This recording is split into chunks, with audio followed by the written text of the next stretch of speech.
अस्सलाम वालेकुम संगत कीअं ठीक ठाक उमेद कयां थो बिल्कुलु तव्हां ठीक ठाक हूंदव। हक़ीक़त पुछा कयो अॼु जो वाक़ियो आहे त मूंखे त ॾाढो ॾुख थियो। सुबुह आउं ॿाहिरि वेठो हुउसि ऐं हिकु अमरा आयो मूंसां मिलियो ऐं पुछा कयोमांसि भाऊ परेशान छो आई त अखियुनि मां ॻोढ़ा अची वियसि। मञा थो परदेस में हज़ारे ॾुख आहिनि पर अहिड़ा जे तकलीफ़ हूंदा आहिनि इंसानु टुटी पवंदो आहे। उहा ॻाल्हि ॿुधाई वई चए त भाऊ 8 महीननि खां आउं बेरोज़गार वेठो हुउसि त मूंखे कमु मिलियो। मुंहिंजे सौटनि पंहिंजनि कमु वठी ॾिनो ऐं मूंखे चयो त भाऊ कमु पैसनि सां मिले थो ऐं तव्हांखे ख़बर हूंदो जेके सऊदी अरब में रहनि था जेके जिते बि रहनि था उन्हनि खे ख़बर हूंदो टोटल कमु जेके बि आहिनि पैसनि सां माण्हू खपाइनि था। त उन चयो त ठीकु आहे मां पैसनि सां वठां थो ऐं तव्हांखे त ख़बर आहे 8 महीननि खां आउं बेरोज़गार आहियां मूं वटि पैसा न आहिनि। तव्हांखे ख़बर आहे मां कर्ज़ करे हिते पहुतो आहियां 10-11 लख भरे हिते पहुतो आहियां। इन जे बावजूद बि अगरि तव्हां वटि को तरीक़ो आहे मूंखे ॿुधायो मां पैसा ॾियण लाइ तयारु आहियां। चए थो 1500 रियाल जो कमु आहे ऐं 2500 रियाल तोखां असां वठंदासीं। चयो उहा ॻाल्हि मां मञा थो 2500 रियाल तव्हांखे ॾींदुसि पर हाल 2500 रियाल अचनि किथां।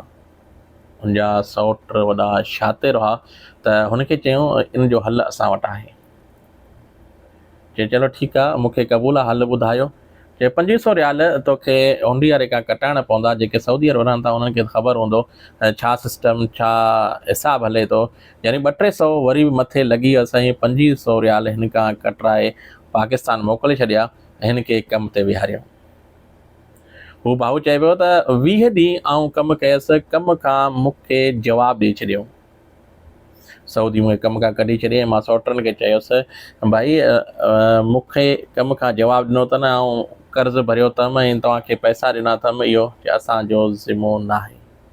जेके पैसा भरिया अथई इहो तोखे ॾियणा पवंदा। यार ज़ुल्म जो इंतिहा आहे। चंद पैसनि जे करे चंद रुपयनि जे करे कंहिंखे परेशान कयो था त इहा ग़लति ॻाल्हि आहे। उहो हिकु पहिरियां बेरोज़गार हो वरी तव्हां रोज़ी वठी ॾिनोसि मञा थो सऊदी कढी छॾी को मसइलो न आहे पर हाल तव्हां फ्री कमु ॾियोसि हा या पैसा वरितव कमु आलातूल करे आया मुकमल कमु करे आया 5-6 महीना तव्हांजो हक़ हो। बसि उनजे अखियुनि मां सिर्फ़ु ॻोढ़ा पिया अचनि ऐं मुंहिंजो जेको हाल हो उनजो आउं सपोर्ट कयसि ऐं उनखां नंबर वरितोसि व्हाट्सएप मतिलबु मूंसां राब्ते में रहिजां जेको असांजो हाल आहे असां हाज़ुर आहियूं। सभिनि सिंधी भाइरनि खे मां हथ ॿधी अर्ज़ु थो कयां ख़ुदा रा पंहिंजनि ते रहम कयो धारियनि खे छॾे ॾियो। पंहिंजा सौट मां साथ घुरायो था तव्हां पुराणा आहियो चंद पैसनि जे करे बसि